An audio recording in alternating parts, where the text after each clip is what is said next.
At sa Mindanao naman po, bagong museo sa Davao Oriental na una nang naitala ang inaugurasyon dahil sa bagyong Pablo, binuksan na po. Yan naman po ang balitang ihahatid ng aming kasama, si Peng Alinio ng Radyo ng Bayan Davao. Peng, magandang hapon sa iyo.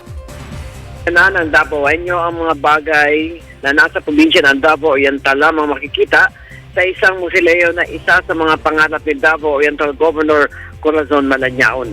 Ayon sa gobernador na dahil sa naganap na pagbagyo o pagbayo ni Bagyong Pablo noong ika-4 ng Disyembre 2012 kung saan lahat ito ng halos lahat ng munisipalidad sa Davao Oriental ay ngayon lamang ito natapos at handa nang ipakita sa publiko at sa mga turistang dayuhan.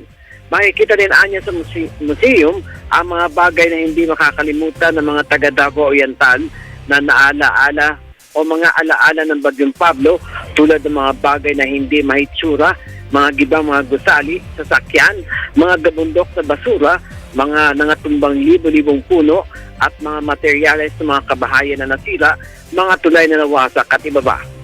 Samantala may magagandang imahen din ng Davao Oriental ang mga malas dito tulad ng marine biodiversity, yamang dagat, magagandang kabundukan, magagandang karagatan, kagubatan at mga recursos naturales at iba pa.